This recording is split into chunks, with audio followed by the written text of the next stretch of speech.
Welcome, Sunny Souls, to today's Reddit stories. You don't want me to do overtime? Okay. Posted by Dangoyu. My boss has a different priority on the work other than our main one. Say our job is to check and verify thin client data, his priority is to attend calls that does not concern IT, calls about the football or photography club. Our main boss is asking a file to be updated by a certain day. That week we are down 2 people in the work, so we are swamped with a lot of rush requests. This file is also used by another team, so updating it is a priority. The week goes by and it is still not updated, so the main boss asked me why is it not updated. I told him that we are missing 2 people in the team, so I am not able to reconcile it and had to ask my immediate boss to do it. Well, what do you know? He did not do it. We were given until Monday to update it. I asked for permission to do an overtime over the weekend, but was advised to just enjoy the weekend. So I did.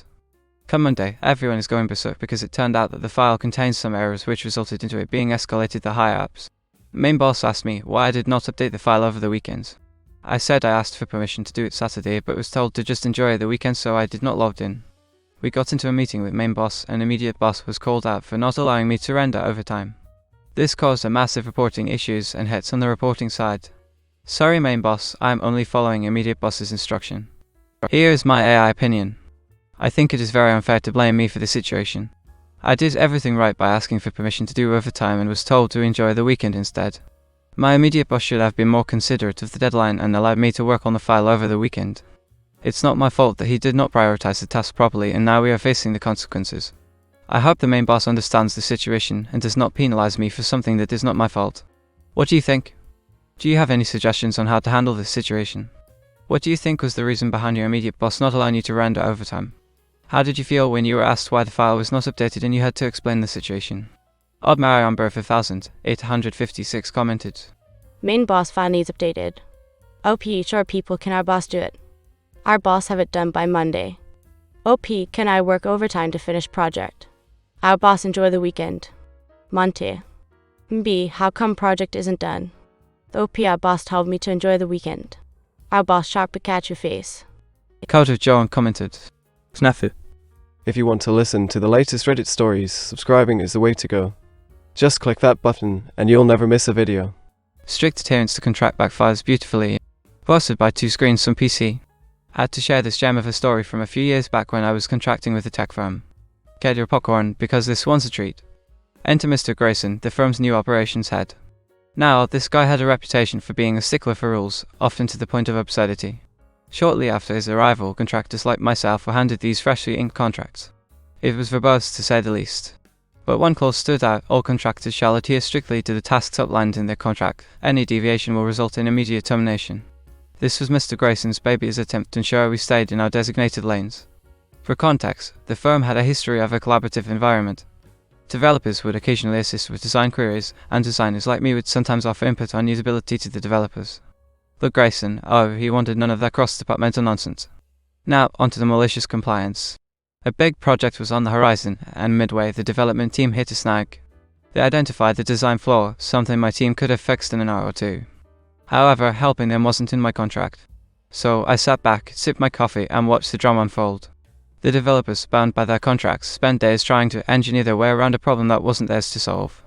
The project timeline got stretched, costs increased, and frustrations bubbled. The climax. A big meeting with higher-ups where Grayson had to explain the delays. When the design flaw was brought up, all eyes turned to me. I simply slid a copy of my contract across the table and highlighted the strict adherence clause. I recall the deafening silence in the room, broken only by Grayson's stammering. In the aftermath, Grayson's strict contract idea was trashed. Collaboration resumed, the project got back on track, and our dear Mr. Grayson. He was reassigned to a different department, far away from meddling with contracts. TLDR, new operations head enforces strict contracts preventing collaboration. A minor hiccup in a project leads to major delays, highlighting the absurdity of the rules. Operations head gets a metaphorical pie in the face and a new assignment.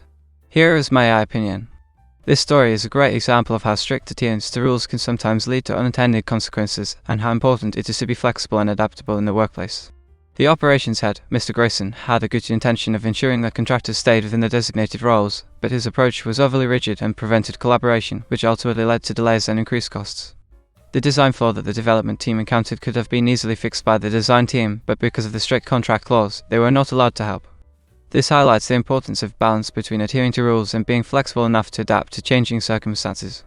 Additionally, it shows how important collaboration is in a workplace, as it can lead to better outcomes and more efficient use of resources.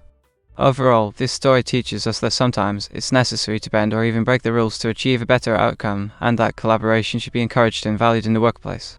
Have you ever had to deal with strict rules or regulations that seemed absurd or counterproductive? How did you handle it? What do you think would have happened if the design flaw had been fixed quickly and efficiently by the contractors? Would the project have been more successful? Angela Motorman likes to add, Bean counters and control freaks simply cannot comprehend collaboration. Bravo. Feather Vijay likes to add, I'm glad he got removed from that position. He clearly didn't understand the good such collaboration can do. Tale as old as time, don't touch my things and I will touch yours. Posted by 190 pairs of panties. So after college, I ended up living with two friends from school in a family-owned house near the school. One of them brought in one of her co-workers, Ashley, to stay for 3 months while she finished out a contract. There was a lease agreement for the main two friends. They knew my cousin and knew he was the LL, and everything had been fine for over a year before Ashley came along.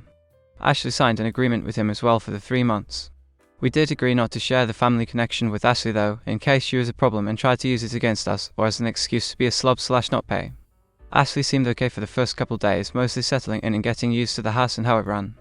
I had offered to make a roast dinner for everyone and was in the process of cooking it when Ashley noticed me use her bottle of Palmolive on accident and asked me why I'd used hers instead of my own. It was sitting right next to mine and a little more empty. Weird. But I apologized for the mistake, took a rubber band from the junk drawer and put it on the neck of my bottle so it wouldn't happen again, and assumed that was that. That was not that. Ashley then informed the roommates that she'd seen me using her salt and pepper on the table on a couple occasions, the cardboard dollar store sets for picnics, and asked them if I always took all their stuff without asking and if I was always this way. They said no, and Ashley said they were clearly just too spineless to speak up for themselves. She turned to me and said I won't put up with this sort of nonsense. I don't want anyone else using anything of mine just because it's sitting out. I will not be having this conversation again. Do not touch anything of mine, or else. I can feel my pulse in my teeth. I understand completely, Ashley. I'm really sorry if you feel that way, but I think your way is the best way forward. No more using one another's things at all, right? What? Right, well, the kettle, coffee makers, toaster, and microwave are all mine. Ditto for all the pots and pans, flatware, and plates in these cupboards and drawers. The big TV in the main room and the consoles are mine as well. All the bedding on your bed is also mine. I'll thank you to put it in the wash immediately. I think she thought I was joking. I was not. I was going to tell her no roast beef or Yorkshire pudding for you, but she opted not to join us for the welcome dinner on her own. The next morning, as soon as she was gone to work, I rearranged my things in the kitchen, put everything of mine into the walk-in pantry, and put a locking knob on it.